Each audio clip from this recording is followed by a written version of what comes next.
Well, ladies and gentlemen, the news out this weekend is not surprising to anyone, now is it? Because the ANC has admitted that they're full of corruption. Yep.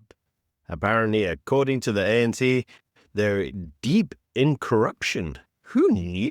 And apart from everyone. In any case, before we get on to the main videos of today, can I yet again remind you, if you haven't already, subscribe to the channel. It really does help. So let's get on to the news. Well, the ANC's Secretary General Fikile Mbalula has publicly admitted that the ANC has been infiltrated by criminal cartels. Well, it's about time he admitted it, but we already knew all of this. Now, he announced plans for internal lifestyle audits of ANC leaders and called on government to publish its own audits of cabinet ministers. I'm trying to remember.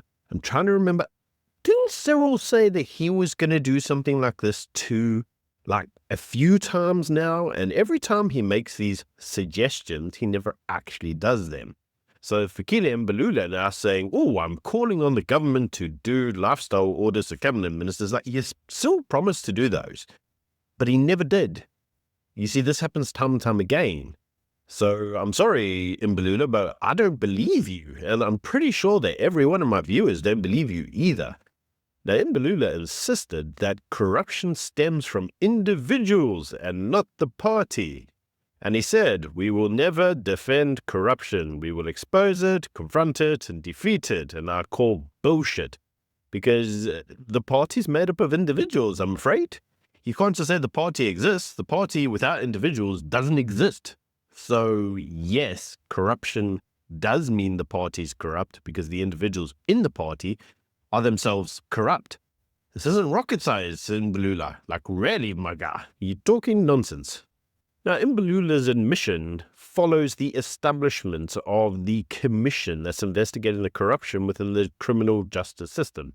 You will recall that this was the commission formed after the KZN police commissioner alleged that criminal elements had infiltrated law enforcement. Now, the police minister, Senzo, was placed on leave after this because apparently he was one of the individuals who was involved in this corruption. And apparently he was linked to an accused tenderpreneur, the cat. And this connection was through Brian, a figure with ANC ties. So this is how the whole thing fitted together.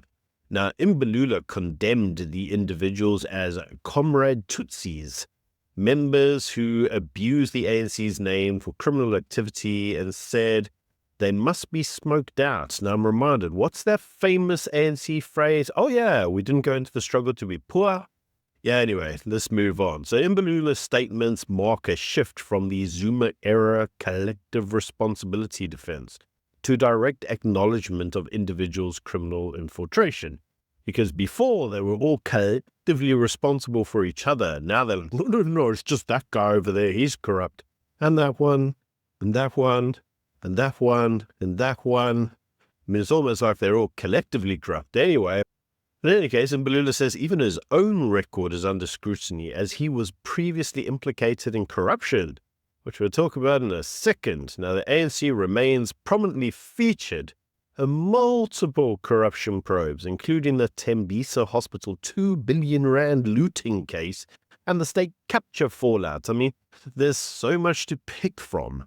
But in terms of Mbalula, as we've said, even he, Mr. High and Mighty, well, even he, while he sits there preaching anti-corruption, well, let us remind ourselves that AfriFoRum's private prosecution unit has obtained the full police docket on Mbalula's 2016 Dubai holiday, which was allegedly paid for through cash deposits and third-party payments. Now, the trip was worth over 600,000 rand and was allegedly funded by a sports director, a supplier to the sports ministry.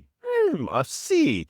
That, what do we call that? Oh, it's a kickback or referral fee? A bribe, maybe? I don't know. You let me know what you think. I mean, what's these things called again? But in any case, the Boxing SA CEO also delivered 150,000 rand in cash to the travel agency that paid for this whole event, while other payments were made through untraceable cash deposits. It's almost like cash is king. Now, as the advocates in this case argue that all of these loans were effectively forms of gratification, and that gratification is illegal under South Africa's anti-corruption laws. Now, you will recall that the MPA was encouraged to prosecute Mbalula for effectively breaching all these anti-corruption laws, and the MPA said, "No, we'll be fine, we're not going to prosecute." Now, AfriForum was demanding a review of the suggestion that they wouldn't prosecute, and they even threatened a private prosecution if the NPA failed to act. Now, according to AfriForum, their prosecution team says that the NPA's investigation was woefully inadequate, many such cases, and that Mbalula had failed to declare the payments as required by parliamentary ethics rules. To be honest, the reason he wouldn't have declared all of these payments in cash, is because everybody would have been like, well, who just walks around with 150k in their back pocket to pay for, I don't know, random rubbish? Now, if all of this wasn't ironic enough, all on the day when Mbalula was holding his press conference condemning corruption in the ANC, AfriForum was submitting a new request to the MPA to prosecute Mbalula for all his corruptions. So as Mbalula's statement is, those who commit corruption cannot hide behind the ANC. Yeah, except even you're hiding behind the ANC, buddy. Talking of the ANC, there's not really a lot to hide behind anymore. Because good news, apparently the ANC is, financially bankrupt again. This time in the tune of 85 million rand.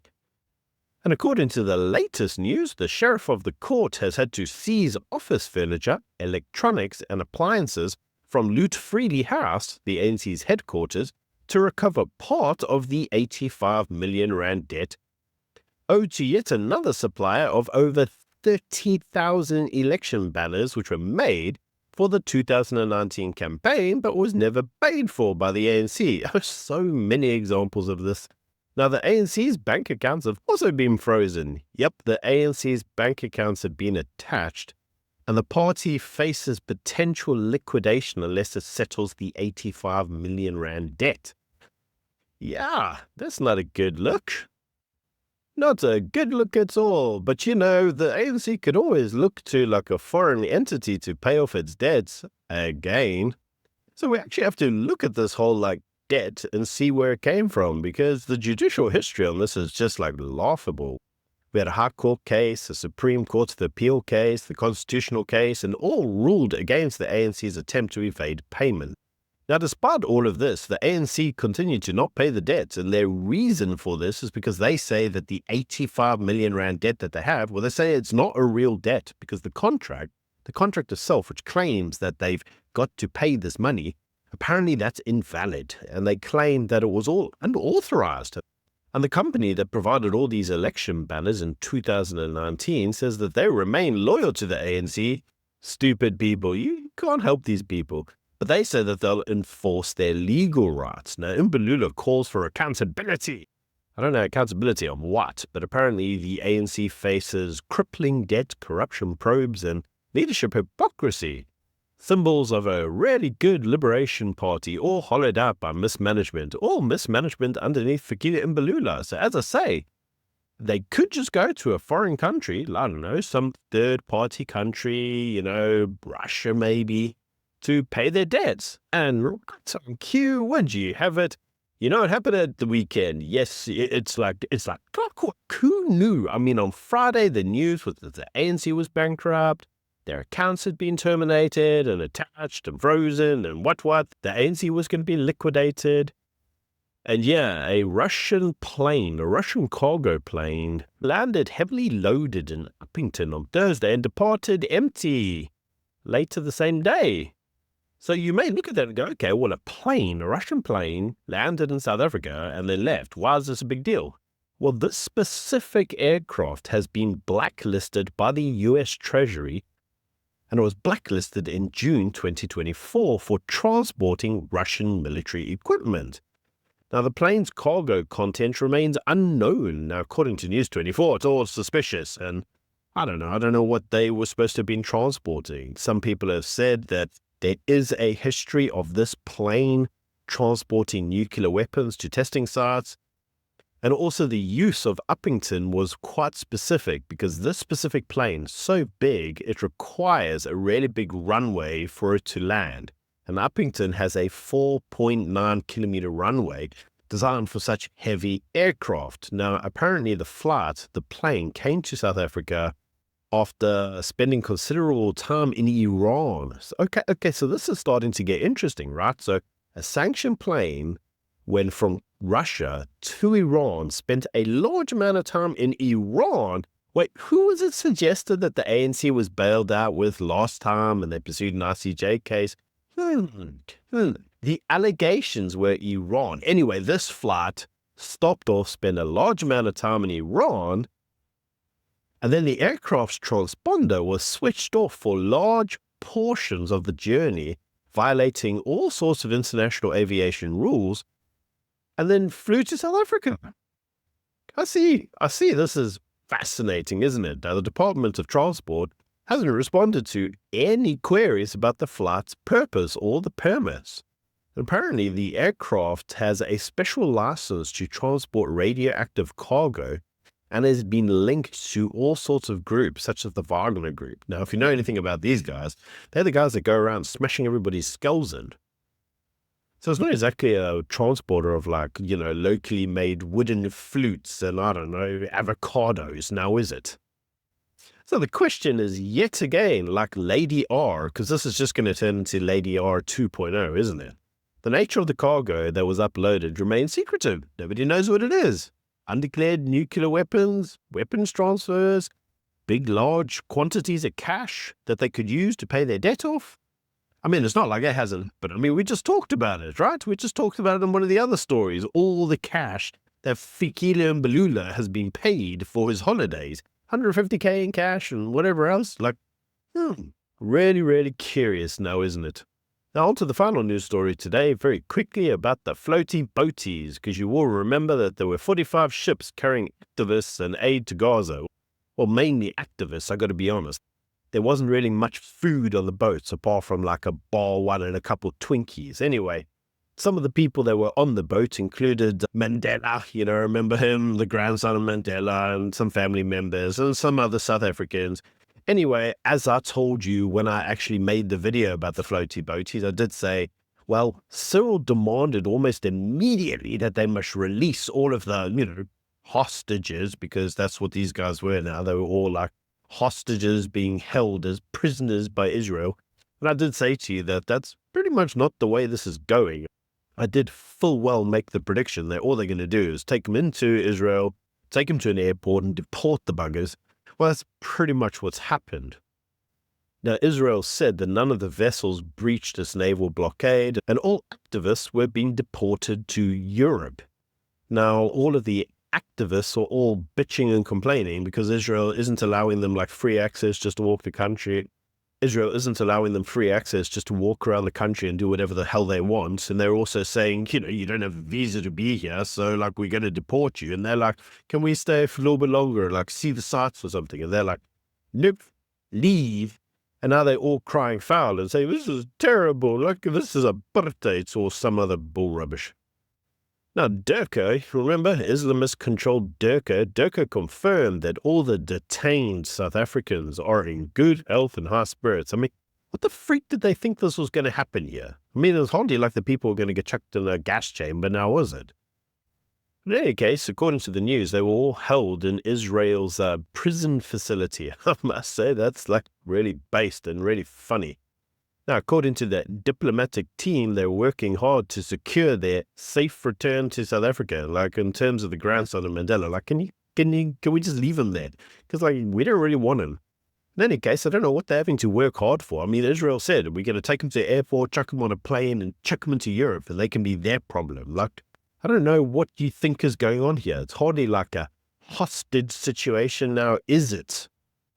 But again, what you're actually seeing here is that incident itself is just amplifying South Africa's anti-Israel activism. They're trying to frame this as somehow, oh, look, South Africans are in hostage situations by the Israelis.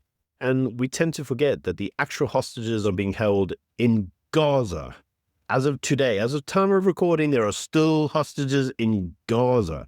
These were activists who are now illegally in another country.